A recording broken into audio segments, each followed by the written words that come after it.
During the Second World War, people understood that the front lines were not only in distant battlefields, but also in the very neighbourhoods where families lived. Air raids, sabotage, looters, and the possibility of invasion turned kitchens and gardens into spaces of defence as much as survival. Governments issued manuals, communities shared knowledge, and ordinary men and women learned quickly how to protect their homes with whatever means they had. These tactics may seem like relics of a desperate time, yet they carry practical lessons for anyone thinking seriously about preparedness today. For the next few minutes, let's uncover the forgotten defensive strategies that families relied on in wartime and see how they can be adapted for the modern homestead or household.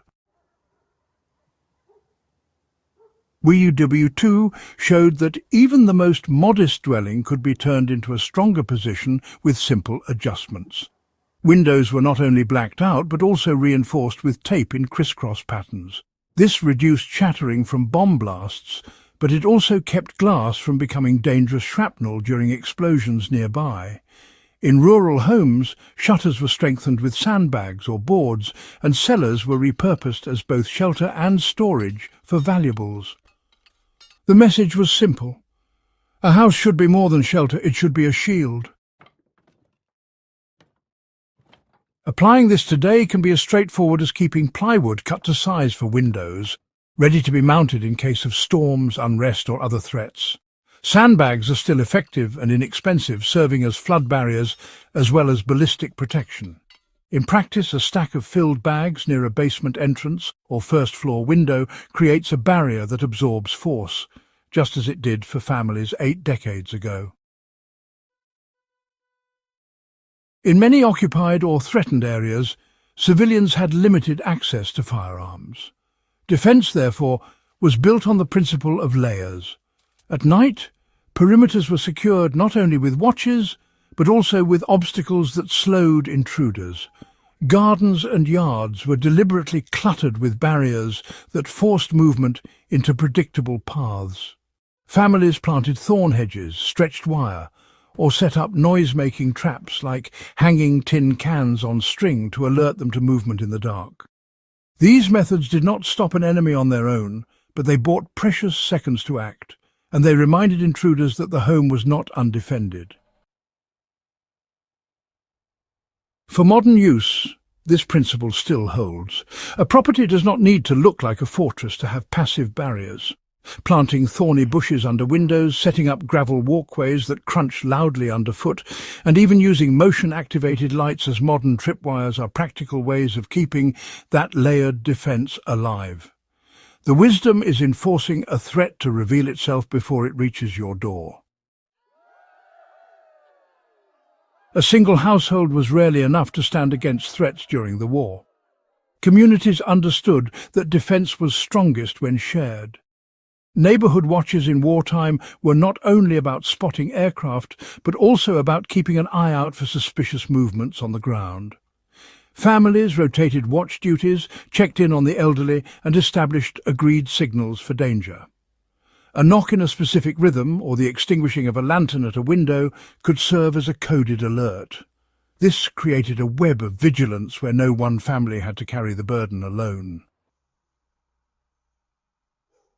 Applying this lesson today means reviving a sense of community trust. On a homestead or in a suburban neighbourhood, establishing clear communication with trusted neighbours can make the difference in a crisis. A modern equivalent could be two-way radios shared among a small group, pre-arranged codes for text messages, or even something as simple as an agreed set of hand signals or whistle blasts. The principle remains unchanged. Defence is strongest when the burden is shared and signals are understood. Another tactic often forgotten is the use of concealment.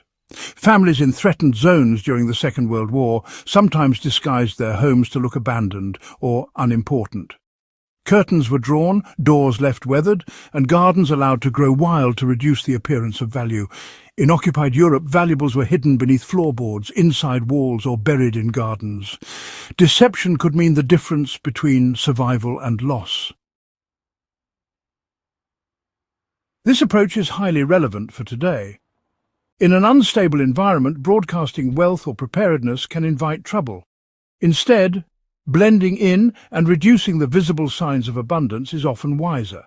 For practical application, avoid advertising supplies by keeping storage areas discreet, concealing generators with soundproofing or distance, and ensuring vehicles or equipment do not stand out.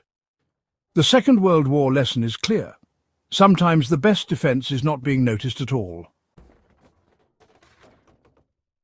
While firearms were prized, they were not always available or legal for many civilians during the Second World War.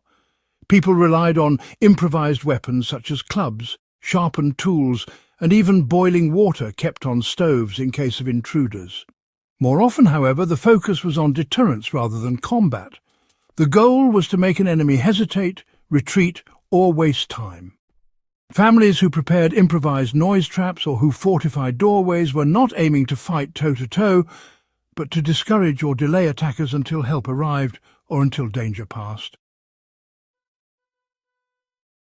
For the modern prepper or homesteader, the lesson here is to think beyond firepower.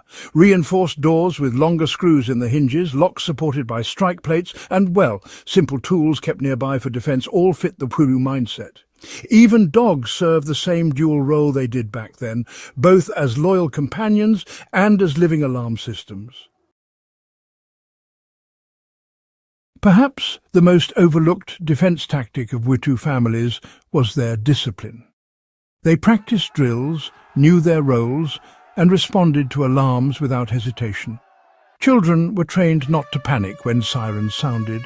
Families kept go-bags ready long before the term was invented, packed with essentials for a quick escape to a shelter. This discipline turned fear into readiness, and it made ordinary households resilient in extraordinary times. Applying this today is as much about mindset as equipment. Practice blackouts by turning off all power for an evening, Time how quickly the family can gather essentials and retreat to a designated safe space. Run through communication plans so each member knows what to do without hesitation. Just as in the 1940s, discipline is what transforms a plan on paper into a habit that saves lives. The forgotten home defense tactics of the Second World War were born not in military manuals, but in kitchens, gardens and small-town streets. They were the strategies of ordinary people thrust into extraordinary circumstances, and they proved their worth in keeping families safe. What they left behind is not only history, but also a toolbox for anyone who values preparedness today. Reinforcing windows, creating layered defences, sharing vigilance with neighbours, using concealment wisely, and maintaining discipline.